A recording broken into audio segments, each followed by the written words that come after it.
I want to share with you how I would revise if I had my time again as a GCSE student. Let's begin by thinking, what does a typical GCSE student do?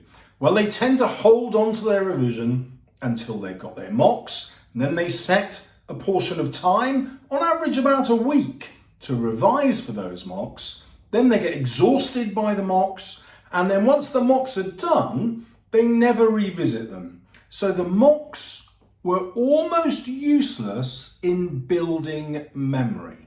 The mocks are only useful to build your memory if you go back over the stuff that you didn't do well in. So that is the first change I would make. I'd take my mocks and I'd go, right, which are the biggest questions with the biggest marks where I lost marks, and I would redo them with having studied the mark scheme. The reason is I want to get 100% to help me remember everything that's in there, but also if I've kind of cheated and looked at the mark scheme and I still don't get 100%, that teaches me that I don't understand the question. So now I have to go to my teacher or to YouTube or to revision guides and go, well, hold on, I've really got a fundamental misunderstanding of what's going to get marks. How do I write my answer? In English language, that's question 5 and question 4.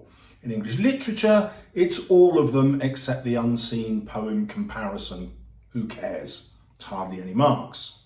Now, the next mistake that students make is they think, well, a week wasn't enough, so I'm going to give myself 4 weeks, maybe 5, some maybe 6. When will I do that revision? Well, obviously I'm going to do that in April and May. That's when my viewing figures start to go through the roof, because nationally that's when students are revising. But that doesn't really work. The reason it doesn't really work is twofold. You put too much pressure on yourself at the end, so you get exhausted and dispirited and anxious. But also, memory is only built when you learn something and then have time to forget it, and then revisit it once you're forgetting it, and that builds a stronger memory. So if you leave all your revision till April and May, your memories won't be strong. You'll spend hours revising, but it won't lead to strong memory. So I'm not going to leave all that revision to the end. I'm going to revise less by revising now. Let me explain. Let's imagine in April I've planned to do 15 hours of English revision. Well, instead of doing that in April, if I spread those hours in half-hour blocks, that gives me 30 blocks of revision. Well, I can easily do a couple of those a week, starting now. And that's not going to make me feel exhausted. Dropping in half an hour here and half an hour there feels incredibly manageable. I might not have to do it every week because I might be prioritizing other subjects. Some people don't think English is the best subject in the world.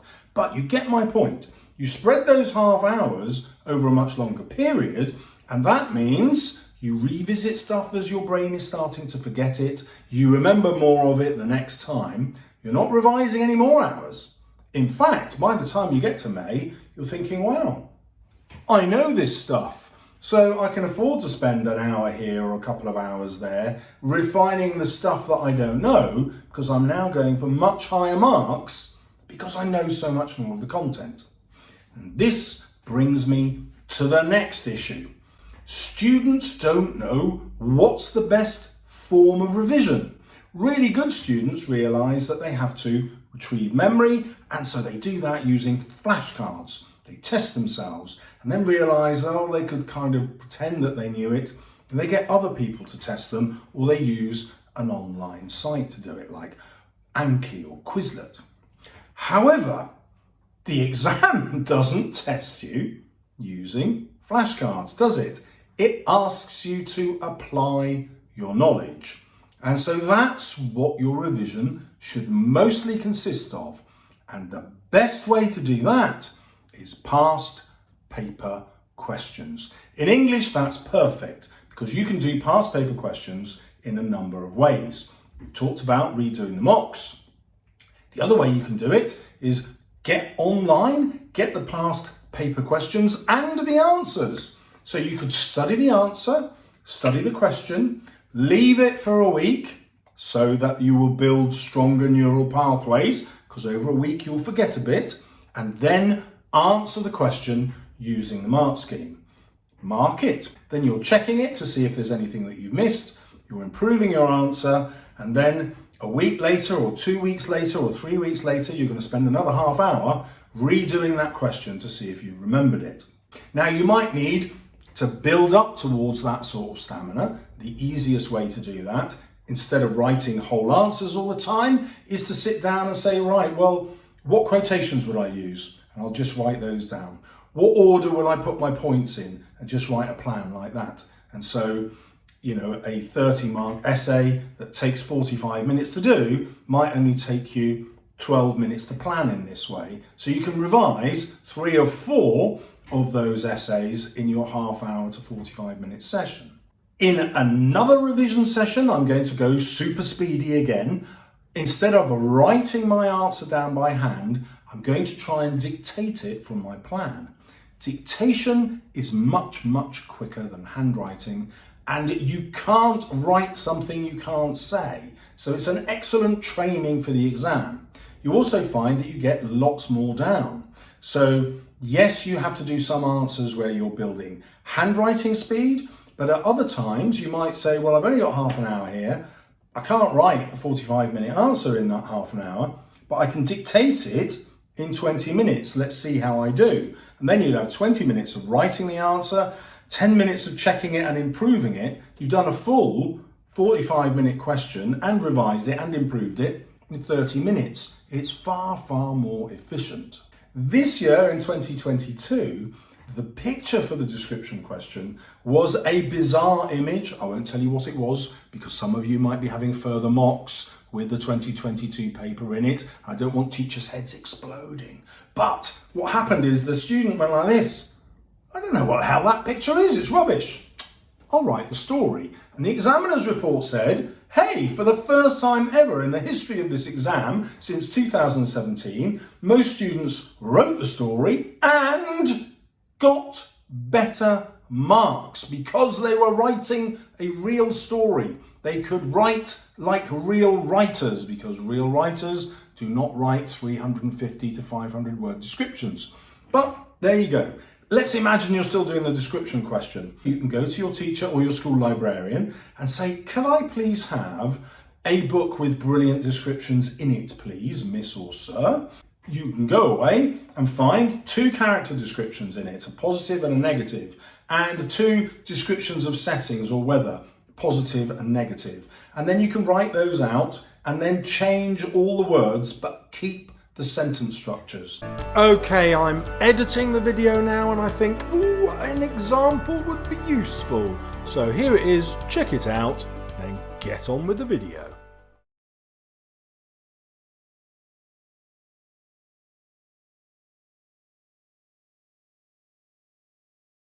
So if it's a 30-word sentence, you're going to keep that. If it uses a semicolon, you're going to keep that. If it's got a colour description, you're going to change all the colours.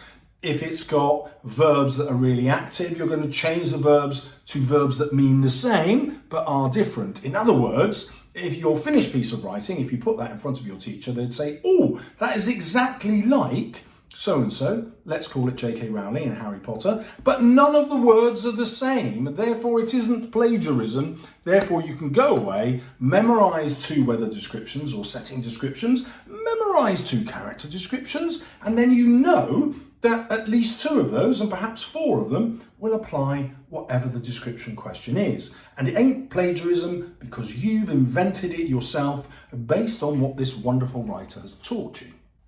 But there is an even quicker way of doing this. Now you can use OpenAI to do it for you. I'll show you this on my screen. So set up a free account with chatopenai.com, and in this box down here I'm going to type in the sort of description that I want.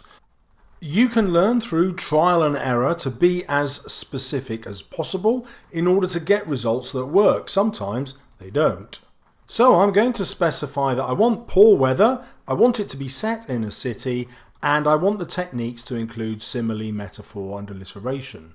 And then I'm going to give it a word limit of 150 words, so I know it's going to be quality. I'll let this go at normal speed so you can see how fast the AI is.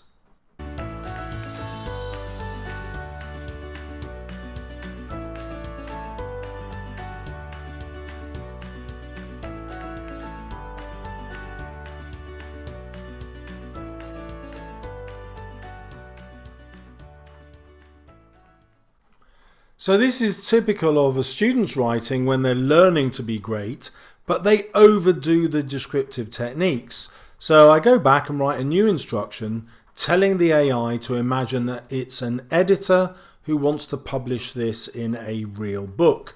I'm hoping that will increase the quality. Well, check out what comes up next. I don't think it really does the job, but you might disagree.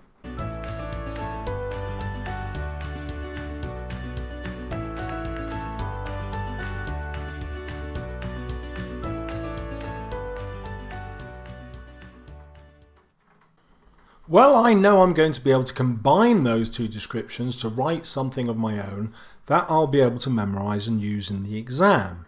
My next idea is to have a contrasting piece of description, a positive description of the weather. Again, I'm going to be as specific as possible with my instructions, and I'm going to ask for particular techniques.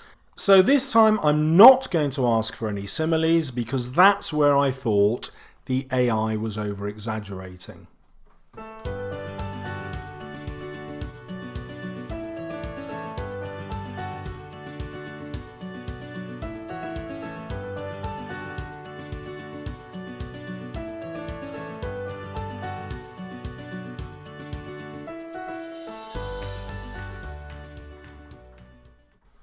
Right, now it's time to move on to the character description. So I pick the type of character I want and I'm really explicit, or at least I think I am, about what I want. Check out what I write and then compare that to what the AI gives me. I don't like what it gives me and I have to change tack.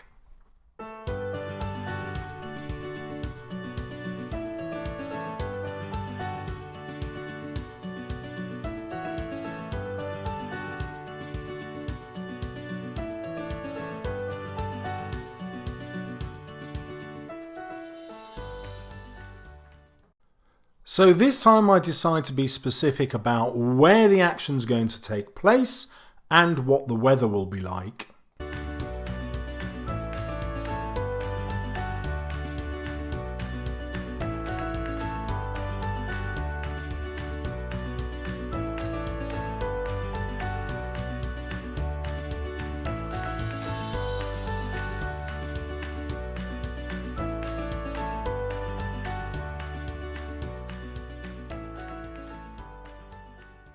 And that's loads better, just as you'd find it in a novel. Now it's time for a contrasting character, just as I chose contrasting weather.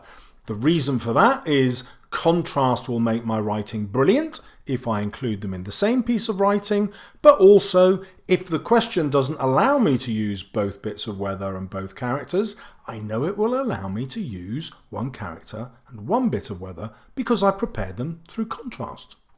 You'll notice that I've got a lot better at being specific so that the AI gives me what I want.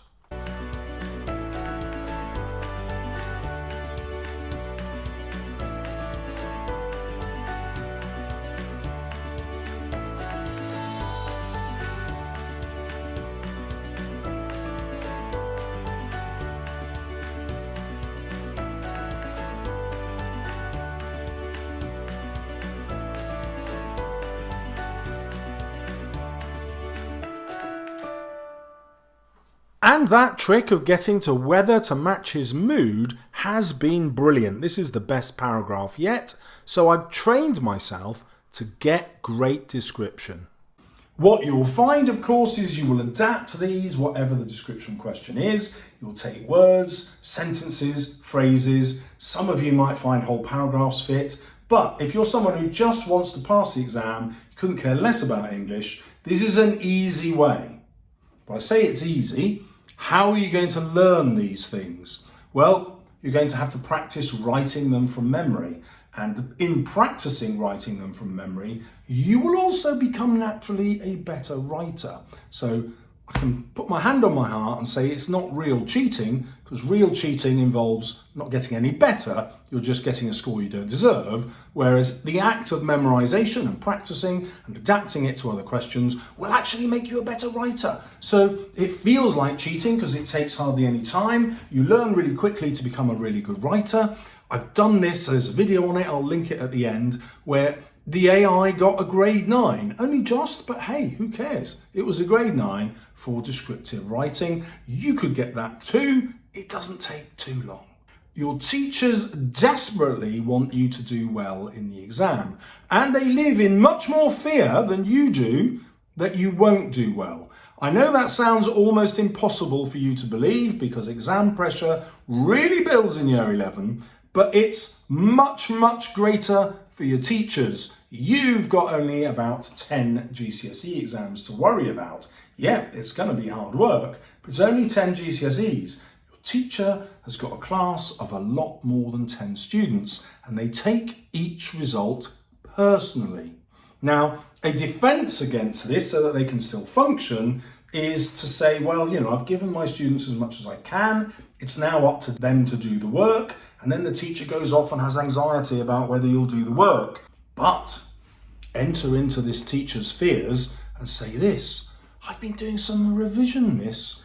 I wonder if you'd have a look at it. I've marked it and I think it's a grade 6. Can you tell me how I could improve it to a grade 8? Or I think it's a grade 7. Can you tell me how to improve it to get a grade 9? And your teacher's first thought won't be, oh, for God's sake, you're giving me more marking to do. They'll be going, ooh, a student who's revising in January or February?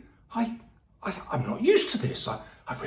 This is amazing. I'm going to go to the staff room and tell everyone, and we're going to have celebratory cups of tea with biscuits, and I might even bring in a cake tomorrow. And give me your work, Sonny Jim or Sonny Jess. No, that wouldn't be right. Anyway, you know what I mean. They'll be excited. They'll be thrilled. They'll be motivated. And then they'll think, it's worth being a teacher.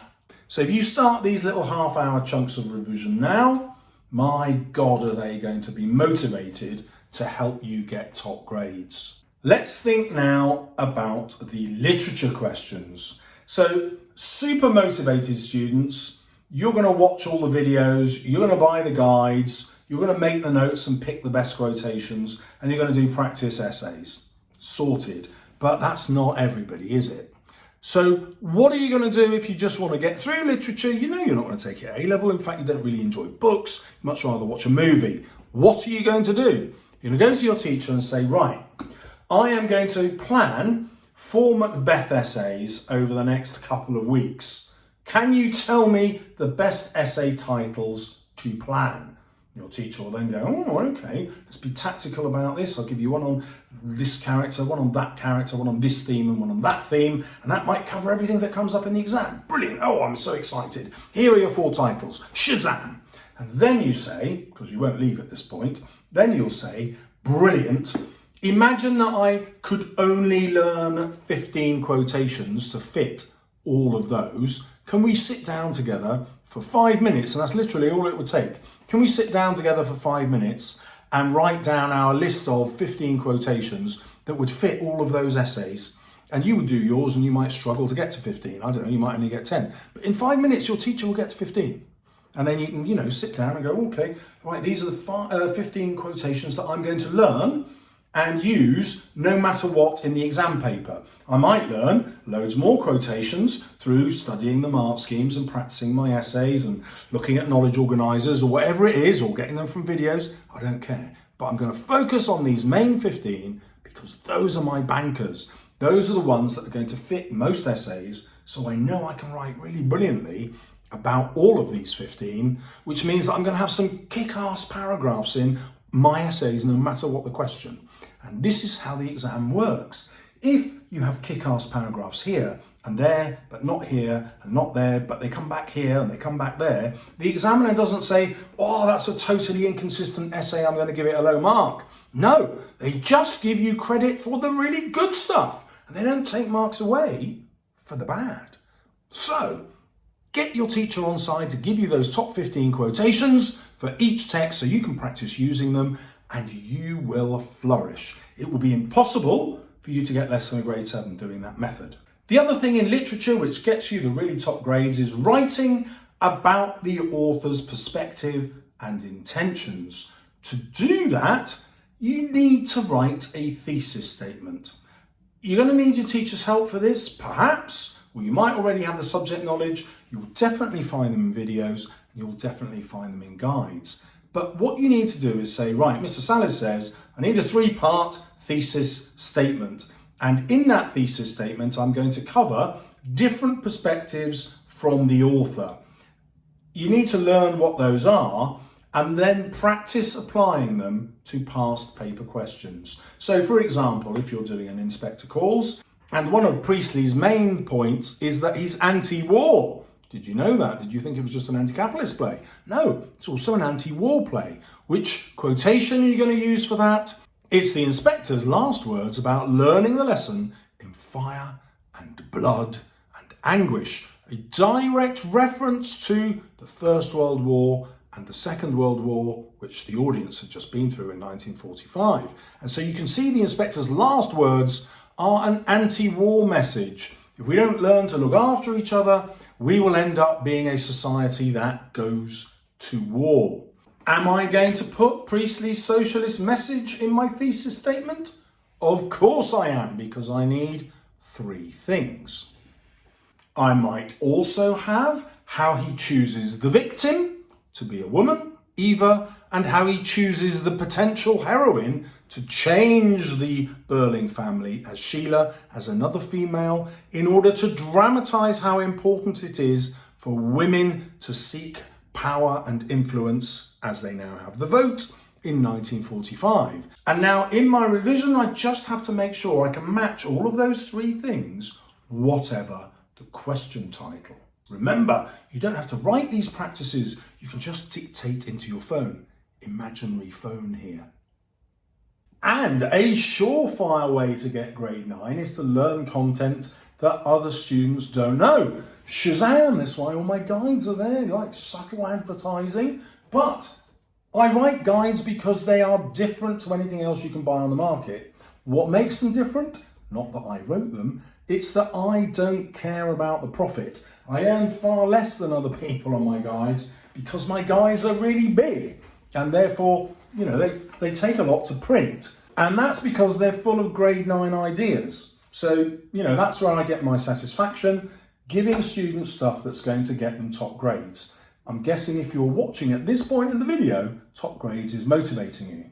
Now, you might be saying, Mr. Salles, stuff your guides, I don't want to spend money on this, I want it all to come for free. In which case, that's what YouTube is for. I also record videos of loads of grade 9 answers. Check them out. I also publish a weekly newsletter in which I give you top grade 7, 8 and 9 resources. And if you're interested in paying $5 a month, you also get loads and loads of grade 9 essays. And then when it gets closer to the exams and you're starting to revise the little questions, the 8 markers that don't count for much, you'll think, oh, how on earth can I get hold of brilliant answers to those? I am publishing one for every question on the language paper as we speak. YouTube has been studying what you watch to revise, and they predict that the video that will be most helpful to you is this one. Are they right? Let me know in the comments below.